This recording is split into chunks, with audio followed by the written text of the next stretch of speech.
What's going on, everybody? Welcome back to the channel. Today we're continuing one of my favorite series, discovering metal bands from other countries. Today we're going back to Argentina for part 6. Now, if you've been following this series, you know how this works. I take recommendations from the comments of the previous video. I listen to the music, then I come back, I tell you what I thought. And I have to say, the Argentine metal scene never disappoints. Every time I think I have a good grasp of what's going on down there, the comments send me in a whole new direction. Before I begin, please give me some more recommendations for bands from Argentina. If I get more recommendations, I make more videos, and I'll do part 7. So what can you expect today? We have 10 acts on the list. We have some modern stuff, some classic stuff, and some stuff that's just flat out extreme, not for everybody. We have bands playing everything from folk metal with bagpipes, and yes, I said bagpipes, to some crushing hardcore from the 90s. We have stoner metal, thrash, deathcore, and I'm going to give you my honest take on each one and let you know what I thought overall, and let's get into it.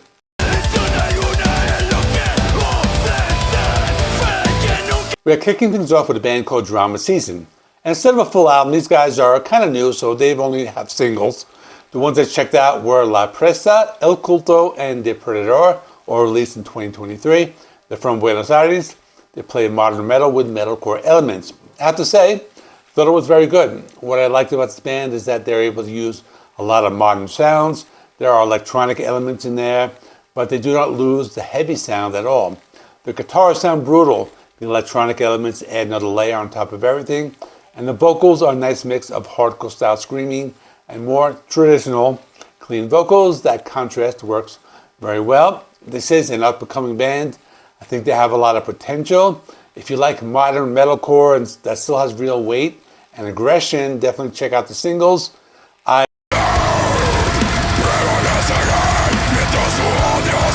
Next we have Nvlo or Nvlo. I'm not sure the pronunciation, but the 2021 album is Fosa, and that translates to something like pit or grave. And the title fits the music perfectly. The guys play deathcore. They are currently one of the most prominent names in the Argentine deathcore scene. They formed around 2017. They built a massive local following thanks to the live performances and ability to mix extreme technicality with dark atmospheric themes. The album itself is pure deathcore. It opens and closes with cinematic bookend tracks called intro and outro, but everything in between is straight up deathcore. Heavy guitar riffs, deep guttural vocals, and atmospheric soundscapes that give the whole thing a very full and complete sound. What I liked about the album is that most of the songs are short and to the point. It flows really well. Because of that, nothing overstays its welcome. Overall, a solid deathcore album. If you're a fan of the genre, it's worth your time.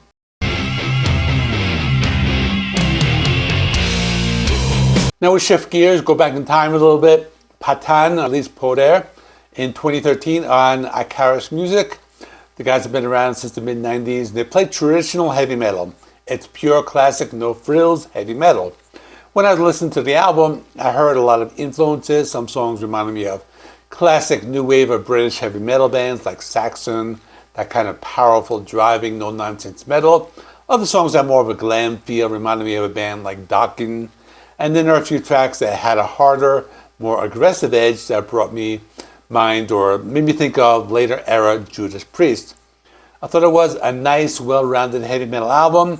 If you grew up on music of the 80s and you want to hear a band from Argentina that's keeping that tradition alive, Patan is doing exactly that.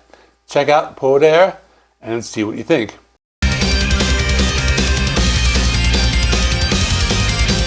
Alright, this one's a little different. Skiltron and their 2023 album Bruadarach on Troll's Horn Records. The guys play Celtic folk metal, and yes, I said it right, folk metal with real bagpipes. Now, I'll be upfront, I've never been the biggest fan of folk metal.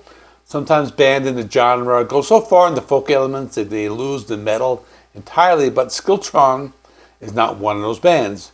What I appreciate here is that there are lots of bagpipes and there are lots of heavy guitars. They don't sacrifice the metal side of things. I would describe the sound as a mix of traditional heavy metal and power metal with folk elements, mostly bagpipes, and really has this Celtic atmosphere. The story behind the band is interesting too. They originally formed in Buenos Aires, back in 2004, actually relocated to Europe to be closer to the international folk metal circuit. Not usually my thing, but honestly not too bad at all. If you're into folk metal or just curious about it, it's a good entry point.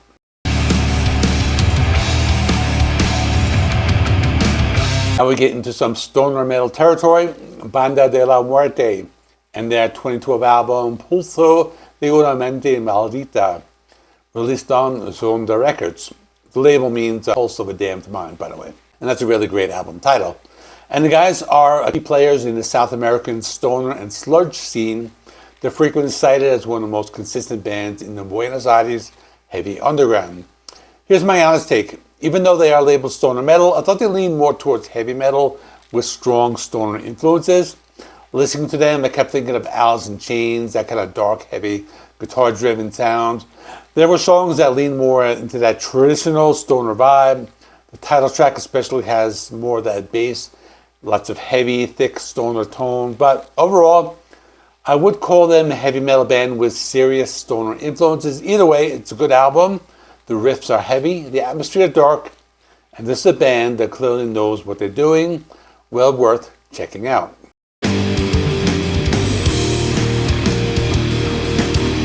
Staying in stoner territory, we have Buffalo and their 2005 album Karma. This one is independent, led by guitarist Claudio Pastor Villadoro. Buffalo is a cult favorite in the stoner rock and doom community. Now, if Banda De La Muerte did not quite sound like traditional stoner metal to me, Buffalo absolutely does. This one has a very clear Black Sabbath influence. It's apparent right from the guitar riffs and overall style. Vocally, they are in line with other traditional stoner metal bands. What I like here is that the guitars sound heavy without being buried in distortion.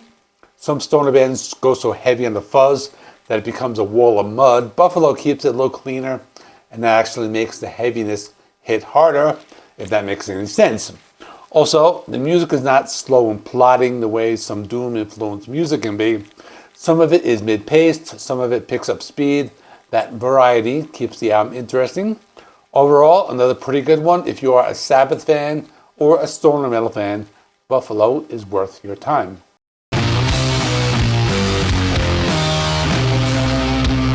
Okay, this is where things get a little intense. The band is called Altar, and the album is called Toda Naturaleza, desvanece útero. This is a deep underground sludge and experimental metal. This one is not for the casual metal fan. I want to be upfront about that. When I was listening to the album, the band reminded me most of Converge and the album Jane Doe. If you know that record, you know what I mean. It's not easy listening. There are lots of riffs, lots of feedback, vocals very harsh. Whole thing is built on dense, ritualistic atmosphere. Here's my honest take. I listened to the whole album. I think it might be one that requires a few repeat listens before everything clicks. It's challenging, but if you're into extreme metal on the more experimental and avant-garde side, I think it's something you can get into. It's definitely not for everybody, but if you're looking for something completely different and you're not afraid of extreme music, Altar might be exactly what you're looking for.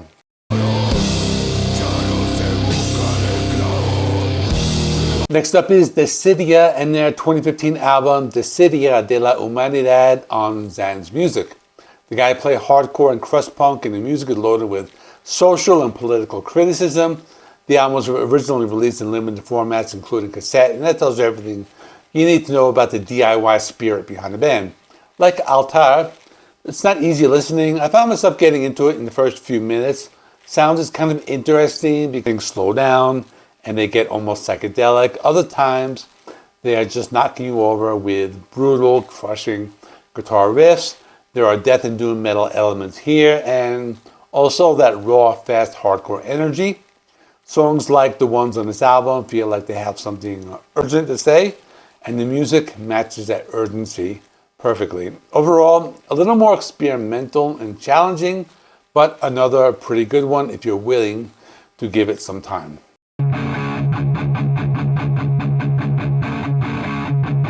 All right, we have another stoner metal band here, Hemisferia, from Mar del Plata, Buenos Aires.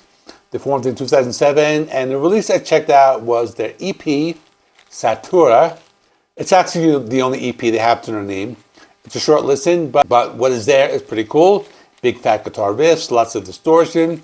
They play fairly slow and they let those distorted guitar riffs just sit there and create this thick, heavy sound.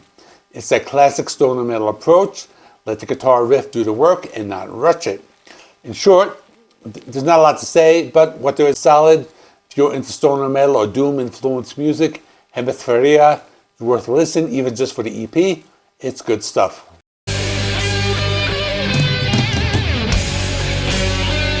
Now we're getting into some heavy thrash territory. Depredador from Santa Fe. And I want to point out, because most of the bands I've covered in the series are from Buenos Aires, represents the interior of the country, and they've been doing it since the early 2000s.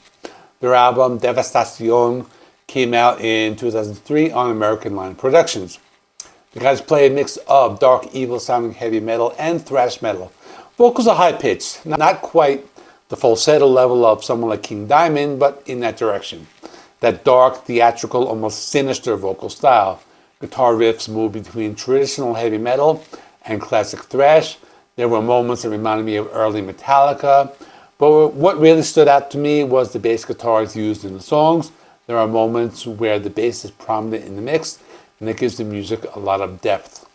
The band is really keeping alive that forgotten genre of dark heavy metal and thrash that does not get talked about enough. I thought it was another good one. The fans of classic thrash and old school heavy metal will definitely appreciate Depredador.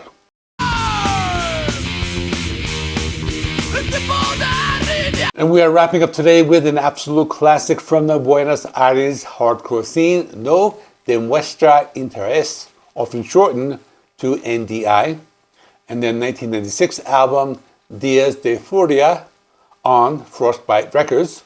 The guys are legends in the Buenos Aires hardcore movement of the 90s. They were instrumental in shifting the scene from pure aggression to a more melodic, introspective style of hardcore that still influences bands in Argentina today. I thought it was pretty cool. You can hear the influence of the New York City hardcore scene throughout the album, but it's not a carbon copy of that sound. What made it interesting is how some of the songs lean more towards punk rock. There were moments that reminded me of the Sex Pistols or the Dead Kennedys, and other songs shift into more that aggressive New York hardcore style, similar to bands like Agnostic Front. That variety is what makes it interesting. It's not a one-trick record, and for 1996, the energy on the album is remarkable. It's a piece of Argentine metal history. That's about it. So if you enjoyed this video and you want to catch up on the rest of the series, there's a full playlist that's going to appear on the screen right now. Go check it out. There are 5 other Argentina episodes, as well as videos covering bands from other countries, Chile, Greece, Italy, Netherlands, and so many more. If you made it this far, thank you so much for watching. If you enjoyed the video, please hit the like button. It helps the channel and it really helps me with the algorithm. Subscribe if you're not already. Hit the notification bell so you don't miss the next one. Leave a comment below. Give me more bands. Let me know what you thought of these bands. And again, more recommendations, because the more I get, the more videos I make. And that's pretty much it. So thanks for watching. See you in the next one.